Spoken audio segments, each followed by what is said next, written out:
Oui, vous là, qui nous écoutez à la radio. On se connaît depuis longtemps, non? On rigole et on pleure ensemble. On vit de grands moments et on écrit l'histoire. Dans cette période particulière, nous sommes toujours là pour vous accompagner et vous pouvez toujours compter sur nous, plus que jamais. On vous divertit et on vous informe quotidiennement sur notre monde qui change.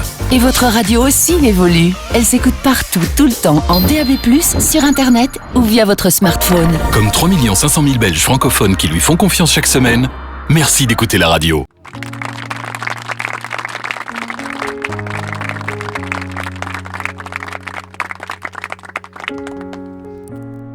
Bonsoir, chers auditeurs, chères auditrices, chers frères et sœurs en Christ. Bienvenue à notre émission de ce soir. Bienvenue à notre radio Parole Vivante. Et nous allons, aujourd'hui dans notre programme, nous allons avoir et écouter un cantique. Nous allons faire 2 requêtes de prière. Et puis, nous allons parler d'un thème ce soir avec la volonté de Dieu qui va nous parler de la nouvelle naissance. Voilà le programme pour ce soir et j'espère que Dieu va vous parler à travers ce petit thème, il va vous faire comprendre qu'est-ce que c'est la nouvelle naissance. Mais avant tout, nous allons demander au Seigneur qu'il prenne le contrôle de ce programme ce soir au nom de Jésus. Seigneur Jésus, nous voulons, Seigneur, que tu prennes le contrôle de ce programme ce soir, Adonai. Que ce soit toi, Seigneur, qui nous dirige en tout et pour tout, Seigneur, car nous avons besoin de ta présence. Nous avons besoin, Seigneur, de ta parole. Nous avons besoin, Seigneur, que tu nous parles à travers ce petit conseil, Seigneur, ce petit thème. Mais Seigneur, instruis-nous, nous voulons apprendre, nous avons soif de ta parole. Bénis mes frères et mes sœurs en Christ, ceux qui écoutent à travers cette radio, Seigneur. Bénis-les, Seigneur, au nom de Jésus. Amen et Amen. Mes frères et sœurs, nous allons écouter un cantique. Et tant que nous écoutions ce cantique, frères et sœurs, en même temps que nous écoutions ce cantique, nous cherchons la présence du Seigneur. Nous fermons nos yeux, nous écoutons ce cantique et cherchons sa sainte présence au nom de Jésus.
très joli cantique. Merci Seigneur pour ces instants. Et là, nous avons, frères et sœurs, 2 requêtes de prière. Nous allons commencer par la première au nom de Jésus. Et la première prière, c'est un couple qui demande, une sœur, qui demande pour sa vie aujourd'hui, parce que rien ne va plus dans sa vie, ni dans son couple, ni dans les choses de Dieu, ni dans le spirituel, ni matériel. Elle ne ressent plus de joie dans sa vie et elle a besoin de prière pour que Dieu rétablisse toutes choses dans son intérieur, spirituel comme matériel. Alléluia. Seigneur Jésus, nous te présentons, Seigneur, cette sœur, Seigneur, qui aujourd'hui, sa vie est un désastre. Mais Seigneur, toi, tu es le Dieu qui peut rétablir, qui peut restaurer. Et je le crois, Seigneur, que tu vas le faire cet après-midi, Jésus. Car seulement toi, Adonai, tu as le pouvoir de faire ces choses.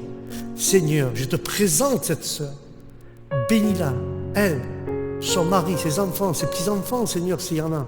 Seigneur, elle ne ressent plus de joie. Enlève l'inquiétude, enlève les soucis, enlève sa tristesse et convertis-la en joie dans sa vie, Seigneur. Seigneur, elle veut que tu rétablisses tout, que ce soit matériel, spirituel, mais toutes ces choses, Seigneur, que ce soit rétabli en ton divin nom, Seigneur Jésus, car je le crois par la foi, Seigneur. Bénis-la au nom du Christ. Amen et Amen. Et là, frères et sœurs, nous avons la dernière pétition qui est un frère qui demande, il nous supplie de prier à Dieu le Père pour qu'il lui assiste dans ses combats spirituels contre les esprits maléfiques qui l'entourent, qui les attaquent, qui le suivent partout. Il dit quand il s'assoit dans son fauteuil, dans son canapé, il sent comme si quelqu'un s'est installé avec lui et pourtant il vit seul chez lui. Il sent une mauvaise présence, les esprits maléfiques sont autour de lui et la tourmente. Et nous allons prier pour cela. Seigneur Jésus, je t'en supplie en ton nom, Seigneur, au nom de ton Fils, de ton bien-aimé Jésus. Seigneur, tu vois le besoin de mon frère. Tu vois le besoin, Seigneur, spirituel. Il est dans un combat spirituel contre des esprits maléfiques, Seigneur. Seigneur, qui le suivent partout où il va, Seigneur. Quand il s'assoit, il dit, Seigneur, que ce soit dans son fauteuil, dans un canapé ou à la cuisine, Seigneur, il sent comme si quelqu'un s'est installé avec lui. Seigneur, réprimande le diable. Mais Seigneur, dans sa maison, il n'y a rien au hasard, Seigneur Jésus. Car si le diable est rentré chez lui, quand ses esprits sont rentrés chez lui, c'est parce qu'il a ouvert une porte, Seigneur. Éclaire mon frère, Seigneur, pour que tu refermes cette porte. Je ne sais pas, Seigneur, si cette porte, ça fait partie du désir de sa chair, Seigneur, ou c'est un truc, Seigneur, que ce soit la cigarette, l'alcool, la drogue, Seigneur, je ne sais pas, Seigneur, mais ferme cette porte, Seigneur, ôte ce péché qui a ouvert cette porte, Seigneur. Seigneur, éclaire mon frère là où il se trouve, Seigneur, les réprimandes, chasse tout démon qui habite dans sa maison, que ça soit sa maison, dans sa vraie maison, dans l'intérieur, et dans sa maison qui est en temps, dans son intérieur spirituel. Chasse tous ces démons, Seigneur. Chasse, Seigneur. Et maintenant, Esprit divin, l'Esprit de Dieu, l'Esprit du Saint-Esprit, soit maintenant et entre dans sa vraie maison et dans sa maison intérieure spirituelle, qui se rentre dans ces deux maisons, et que le Saint-Esprit soit le maître de toute la maison, que ce soit lui qui gère sa maison, que ce soit lui qui se promène dans sa maison, intérieure comme extérieure. Seigneur, que ce soit le Saint-Esprit qui le garde, que ce soit le Saint-Esprit, Seigneur, qui habite dans cette maison, Seigneur. Seigneur, bénis-le, Jésus. Et je le crois, Seigneur, que tu vas le faire, Seigneur. Et le nom de Jésus, et je le crois par la foi, Seigneur, que mon frère, tu vas le libérer, tu vas l'éclairer pour qu'il puisse sentir ta présence et tous ces esprits magnifiques sortent de chez lui au nom de Jésus de Nazareth. Et maintenant, Saint-Esprit, Seigneur Dieu, installe-toi sur lui, installe-toi dans son esprit, dans son âme, dans son cœur, Seigneur, et dans sa maison, que sa maison t'appartienne complètement, Seigneur. Ferme toutes les portes à ses péchés, Seigneur, pour que le diable n'ait pas l'autorité ni le pouvoir d'entrer sans ta permission, Seigneur. Au nom de Jésus, bénis-le là où il est. Amen et Amen. Alléluia. Mes chers frères et sœurs, Quelle grandeur. Le diable ne rentre pas au hasard, frères et sœurs. Quand le diable y rentre, c'est que nous avons laissé une porte ouverte. Alléluia. Mais je veux te dire, aujourd'hui, nous allons, avec la grâce de Dieu, parler de la nouvelle naissance. Mais avant, le diable ne rentre pas chez toi au hasard. Parce que tu as ouvert une porte. Tu as fait quelque chose. Nous devons des fois nous examiner nous-mêmes à l'intérieur pour voir ce qui ne va pas. Alléluia. Comme je vous disais, nous allons parler de la nouvelle naissance au nom de Jésus. Alléluia. Et dans cette première partie, la question que je me pose et que je viens vous poser aux chers auditeurs et auditrices, c'est qu'est-ce que c'est et qu'est-ce que c'est la nouvelle naissance? La parole de Dieu, au 3e chapitre de l'évangile de Jean, est profondément solennelle, frères et sœurs. Pour chaque pauvre pécheur dans ce monde, il est écrit dans le livre de Jean 3:3, il est écrit « Si quelqu'un est né de nouveau, il ne peut voir le royaume de Dieu. » Celui-là qui n'est né pas de nouveau ne peut pas voir le royaume de Dieu. Mais celui-là qui est né de nouveau, il peut voir le royaume de Dieu. Alléluia. Mais nous voyons que ceci, le royaume de Dieu, le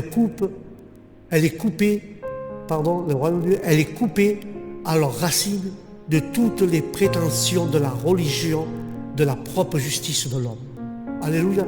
Le royaume de Dieu est coupé, frères et sœurs, à leurs racines, toutes les prétentions, la religion et la propre justice de l'homme. Amen. Chers auditeurs, chères auditrices, si vous voulez voir Dieu autrement que comme un juste juge, si vous voulez passer une éternité dans sa présence où il y a de l'abondance de joie, si vous voulez être sauvé d'une éternité de malheur, alors réprouvez avec le diable et ses anges, il vous faut être né de nouveau. Amen. Mais je vais vous dire, frères et sœurs, arrêtez-vous, je vous en supplie, et pesez bien cela, car cette vérité est liée le sort éternel de votre âme. Amen. Qui que vous soyez, dans quel état, frères et sœurs, dans n'importe quel état que vous êtes, ou dans quelle position que vous vous trouviez aujourd'hui, il s'agit du ciel et de ce que vous êtes devant, et vous êtes devant Dieu. Vous êtes un pécheur, et devant ses yeux, entre tous les hommes, il n'y a pas de différence, car tous ont péché et ils n'atteignent pas la gloire de notre Dieu. L'homme moral ou immoral, religieux ou profane, sobre ou intempérant, honnête ou gens ou coquin, jeune ou vieux, savant ou ignorant, riche ou pauvre, alors de la grande de la terre ou gens bas d'étage, tous sont égaux devant les yeux de Dieu. Amen. C'est-à-dire des pécheurs. Si vous voulez voir Dieu dans la lumière, vous devrez et vous devons demeurer avec lui à jamais. Il vous faut seulement être né de nouveau pour cela. Amen. Mais voyons, frères et sœurs, la grâce de l'Évangile apporte le salut à l'homme perdu. Elle le traite comme tel. C'est là que se distingue cette grâce avec les dispensations antérieures de Dieu celle-ci ne place pas l'homme sur ce terrain. La loi, par exemple, faisait appel à la responsabilité. Elle s'adressait à lui comme étant capable de faire quelque chose pour son salut. Mais Dieu savait dès le commencement qu'il y avait dans le cœur de l'homme ce qui n'était pas tout chair, mais il a été donné la loi afin de prouver cette vérité au cœur et à la connaissance de l'homme.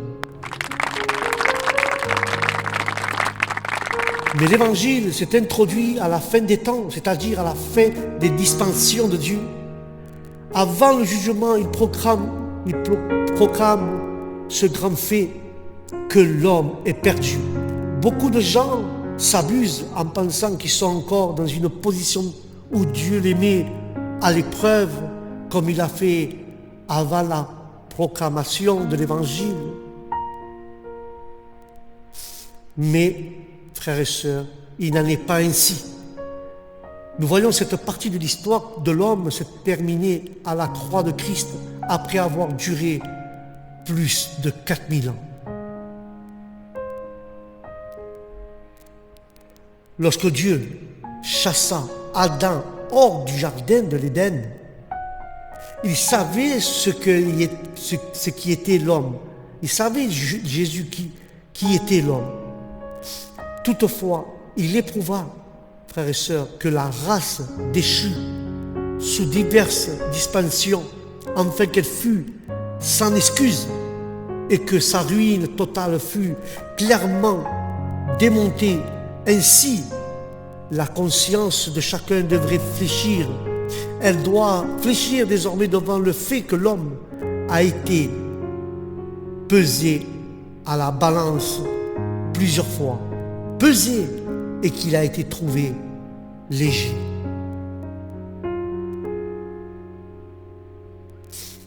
Pauvres pécheurs qui périssez, si seulement vous vous soumettez à la sentence que Dieu a prononcée sur vous et que vous acceptiez son remède au lieu d'essayer les moyens que vous suggérez, que vous pensez. Les pécheurs vous accompagnent.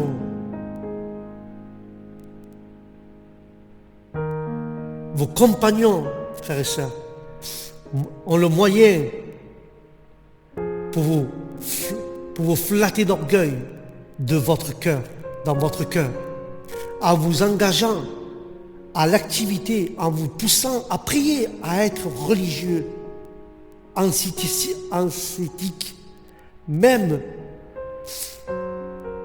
ou à recevoir telle ou telle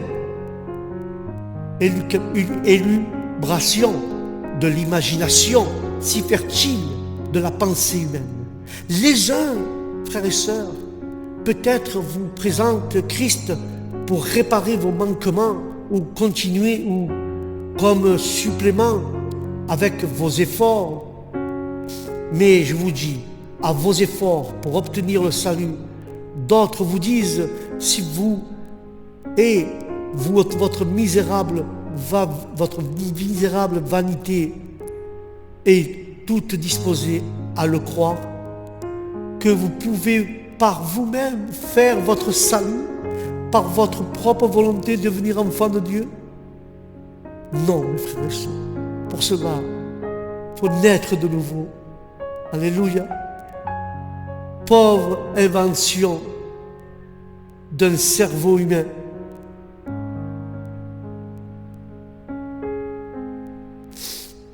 Qui n'a jamais mensuré et mesuré le péché à la présence de Dieu, ni compris ce que l'homme devant lui. Mais laissez-moi vous dire, frères et sœurs, c'est une grâce de Dieu d'être amené à accepter clairement, simplement, d'une manière positive, le fait que l'homme est perdu, sans ressources, incapable par lui-même de se sauver, avec aucun effort à en faire le bien. Il est mort dans ses fautes et dans ses péchés sans effort. Il ne recherche ni Dieu, ni cette sainteté sans laquelle nul ne verra le Seigneur, mes frères et sœurs. Que Dieu nous accorde et vous accorde, chers auditeurs, chères auditrices, frères et sœurs, amis, par celui qui est proclamé le remède, afin que tout pécheur en profite. Quand nous lisons dans l'Évangile que plusieurs crurent en Jésus en contemplant les miracles qu'il faisait, mais ne suffisaient pas à eux, parce qu'ils ne connaissaient pas les hommes, ils n'avaient pas de connaissance, ils n'avaient pas de besoin de quelqu'un pour leur rendre témoignage. Mais Dieu, lui, a rendu son témoignage envers nous. Mais je veux vous dire au sujet de l'homme, car lui-même connaissant ce qui était dans l'homme, car la même nature qui est en vous maintenant est contemplée, Jésus accomplissant les grands désirs de Dieu, et a cru ce qu'il a pu nier, mais une foi de cette espèce ne fit jamais entrer une seule âme dans le ciel. Vous dites peut-être, avec des milliers de vos semblables, je crois en Jésus-Christ. Je crois qu'il est mort pour les pécheurs et qu'il est ressuscité, monté au ciel. Et pourtant, il est possible que vous soyez encore ceux auxquels que Jésus ne s'est pas révélé jusqu'ici et qui n'ont aucune part avec lui.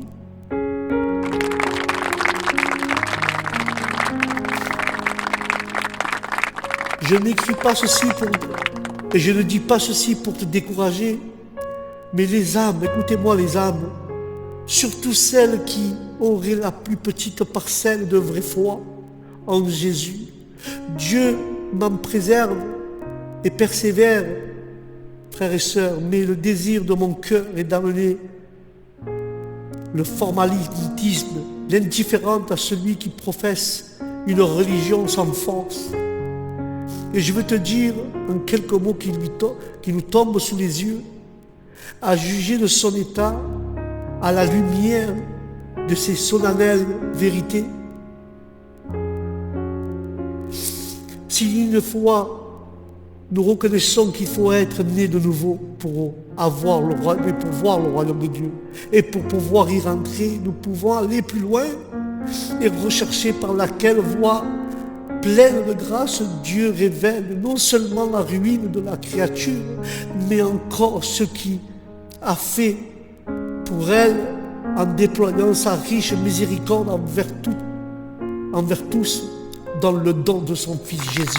Alléluia.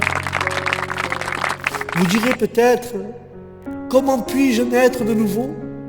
Je désire de tout mon cœur arriver à cette nouvelle naissance. Mais comment y parvenir? Tout simplement, frères et sœurs. Le Seigneur lui-même nous répond. Nicodème, étonné, lui aussi, demandait comment un homme peut-il naître quand il est vieux? Peut-il rentrer une seconde fois dans le sein de sa mère et de naître?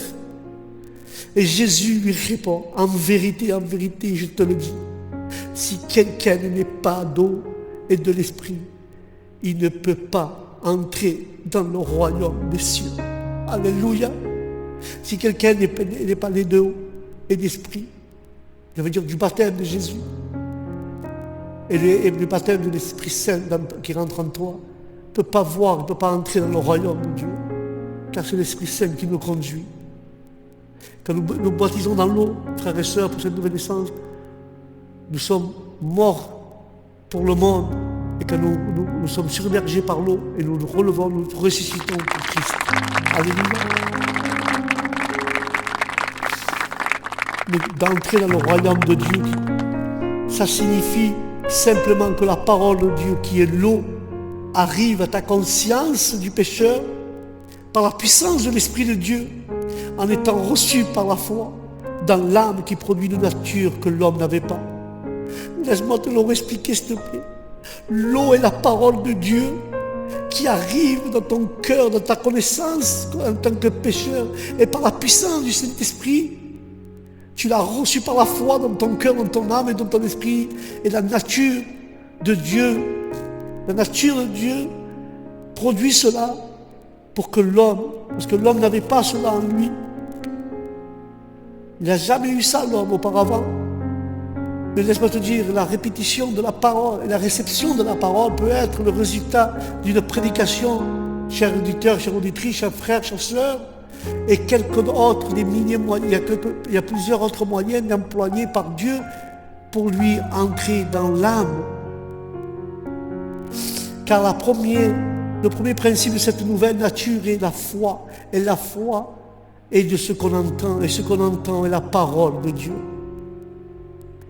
Mais si quelqu'un se demande peut-être, est-ce que l'eau dont il est question ici ne serait pas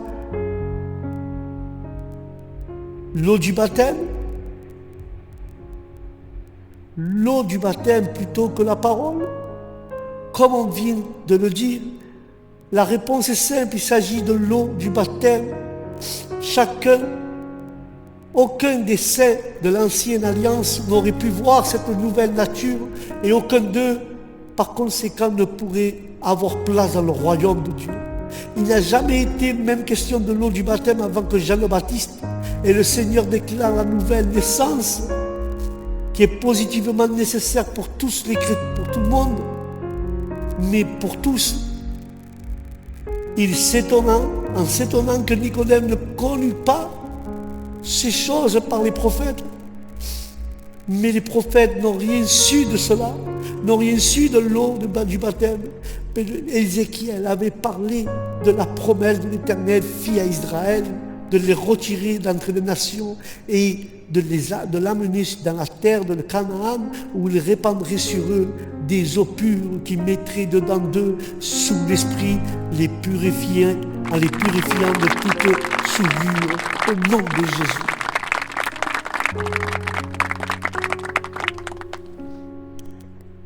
Mais la parole de Dieu est comparée à l'eau. Dans l'Éphésiens 26, il est écrit, elle est ce qui purifie moralement. Christ sanctifie l'Église en la purifiant par le lavage d'eau, par la parole. Alléluia. Même Jacques en parle dans 1,18. Jacques parle dans le même sens en disant de sa propre volonté, il nous a engendrés par la parole de la vérité. Et aussi, le premier épître de Pierre, aussi dans le chapitre 1, 23, il nous est dit, vous qui êtes régénérés, non par une semence corruptible, mais par une semence incorruptible, par la vivante et permanente parole de Dieu. Alléluia. Voilà ce qu'est la nouvelle naissance. Enfin, le Seigneur ajoute lui-même dans le livre de Jean 15,3, vous êtes déjà nés, vous êtes déjà nets à cause de la parole, et je vous le dis. Ça, c'est Jésus qui le dit. Et tous ces passages montrent clairement que l'eau et la parole sont identiques au nom du Christ. Mais ce ne fut pas que la nature mauvaise de l'homme ainsi que tous les péchés qu'elle produit soit ôtée et abolie. Si l'homme doit être fait participant d'une nouvelle nature, alors oui, certes, la nature qui a offensé Dieu doit être bannie de sa présence, de même que les fruits qui en sont l'effet doivent être bannis aussi. Mais la sainteté de Dieu le demande, sa justice l'exige et elle doit être satisfaite. Tout ce qui tire au péché doit être balayé devant Dieu pour toujours, afin qu'il soit libre, pour ainsi dire de conférer et confesser la nouvelle nature de chaque pauvre pécheur qui croit. Alléluia. Dieu nous montre l'homme succombant à ses effets du péché, en succombant à ses péchés sur une sentence de mort. Comment donc la condamnation peut être ôtée, car Dieu ne révoque pas la sentence de la mort.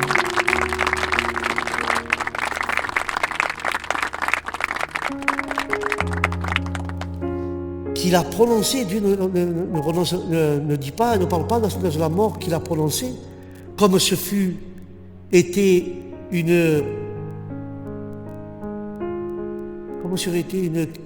erreur de sa part, non? Voyez le peuple d'Israël dans le désert en proie aux morsures des serpents brûlants, ils crièrent à l'Éternel, l'Éternel ne les retira pas des serpents, mais il fournit un remède qui répond aux exigences de sa gloire. Et ceux qui touchèrent et tournèrent leurs yeux vers les serpents écrins que Moïse leur présentait de sa part, furent guéris. Il est né, et il est de même pour ce qui nous concerne, chers frères, chères sœurs, chers auditeurs et auditrices, afin d'ôter la condamnation sous laquelle gémissent les pauvres pécheurs, il a fallu que le Fils de l'homme fût élevé, prit nos péchés, et qu'il mourut sous l'effet du jugement de Dieu contre le péché pour devenir l'objet de la foi de pécheurs qui s'en allaient mourir, afin que quiconque croit en lui ne périsse pas, mais échappe à la condamnation éternelle, ne fut pas seulement comme ça, mais pour cela, il faut être né de nouveau. Quand tu es né de nouveau, tu as la vie éternelle. Alléluia. Quel spectacle pour nous, pour une pauvre âme qui va périr. Le Fils de l'homme, le saint, le juste, portant en sa personne l'immaculé, la malédiction d'une loi violée, le jugement de Dieu contre l'homme déchu, les péchés et la nature qui les a produits, qui les avait offensés. Dieu enfin, que tout pauvre pécheur regarde avec foi Jésus à la croix, soit délivré à jamais de tout ce qui sépare l'âme de Dieu. Tel est le remède que Dieu a préparé pour vous pécheurs. Regardez donc vers lui et vivez. Sentez-vous que vous avez besoin d'un sauveur? Alors Dieu vous a donné son Fils et il a envoyé son Fils Jésus pour vous. Certainement vous allez dire, mais pourquoi? Parce que vous avez besoin de lui, vous avez besoin d'un sauveur. Bienheureux ceux qui pensent et qui ont les pensées d'un seul et simple regard de foi jeté sur la croix. Et je vous dis de la part de Dieu, de tout ce qui vous séparait de lui a été ôté, que la propitiation a été faite pour vous, pour vos péchés. La racine, les branches ont été expiées, ont été abolies à jamais. Est-ce que vous possédez maintenant ce que vous avez jamais eu, la vie éternelle? Alléluia. Non seulement vous êtes nés de nouveau, mais en croyant au Fils de l'homme qui a été élevé, crucifié, vous avez la vie éternelle au milieu de Jésus. Vous voyez, bien-aimés, que Jésus n'est pas mort seulement pour ôter vos péchés et votre nature mauvaise, mais il est mort pour que vous viviez et que vous ayez la vie éternelle au nom de Jésus. Dès à présent, frères et sœurs, le double effet de son œuvre est révélé en ces termes par l'apôtre Jean. En ceci a été manifesté l'amour de Dieu pour nous, c'est que Dieu a envoyé son Fils unique dans le monde afin que nous vivions par lui. Nous recevrons la vie par lui et en lui. Alléluia. Mais il y a en plus de cela, en ceci, et ceci, frères et sœurs, est l'amour. Non ce qui est en nous, non. Nous devons, Dieu nous a aimés le premier, mais nous ayons aimé Dieu, mais ce que lui nous a aimés, tellement qu'il nous a aimés qu'il a envoyé son Fils pour être à la croix pour nos péchés. Quelle précieuse part, et cette précieuse part devienne la vôtre pour l'amour de son nom. Amen et amen. Voilà, frères et sœurs, Dieu a fait ça par amour, pour que tu aies part à la vie éternelle, et que cette précieuse part de cet amour devienne la tienne, et que tu fasses les choses par amour à son nom, au nom de Jésus. Alléluia. Merci, chers frères et chères sœurs, de m'avoir écouté ce petit thème de la nouvelle naissance, avec la volonté au prochain programme de la parole de Dieu. Nous allons parler de la repentance. Alléluia. Mais sur ce, J'invite tous ceux-là qui ne connaissent pas Dieu, qui s'approchent à la croix. Ferme tes yeux. Et maintenant, tu imagines, tu es au calvaire. En haut du calvaire, tu vois la croix de Jésus. Tu vois Jésus sur la croix. Et là, ton cœur commence à battre fort et de plus en plus fort. Et tu veux t'approcher de Jésus. Ôte le péché que tu as dans ton cœur et laisse te faire conduire par le Saint-Esprit au pied de la croix. Dépose ton fardeau, dépose ton péché, car Jésus t'aime. Il est mort pour toi aussi qui ne connais pas Dieu. Dieu est mort pour celui-là qui m'écoute, qui ne connaît pas Dieu. Dieu est mort pour toi, frère. Dieu est mort pour toi, ma soeur. Laisse ton péché. Dieu va te laver, va te purifier, va ôter ton péché. Et ainsi que ta foi, la parole dit, celui qui croit en lui, Seigneur, il ne périt point. Mais celui-là qui croit, qui se baptise et qui me suive. Si c'est dans ton cas, je t'invite à que tu suives, tu ôtes le péché, que Dieu te lave du péché, que tu donnes ton cœur à Dieu, que tu te baptises et que tu renaisses de nouveau et que tu suives Jésus. Amen. Chers frères, chers auditeurs, chères auditrices, chères sœurs, chers amis, sur ces paroles, je vous quitte. Je vous dis que la paix de Dieu soit dans votre esprit, dans votre âme, dans vos maisons. Et je vous dis au prochain programme. Que Dieu vous bénisse. Shalom. Et vous? Oui, vous là, qui nous écoutez à la radio. On se connaît depuis longtemps, non? On rigole et on pleure ensemble. On vit de grands moments et on écrit l'histoire. Dans cette période particulière, nous sommes toujours là pour vous accompagner et vous pouvez toujours compter sur nous, plus que jamais. On vous divertit et on vous informe quotidiennement sur notre monde qui change. Et votre radio aussi évolue. Elle s'écoute partout, tout le temps, en DAB+, sur Internet ou via votre smartphone. Comme 3 500 000 Belges francophones qui lui font confiance chaque semaine, merci d'écouter la radio.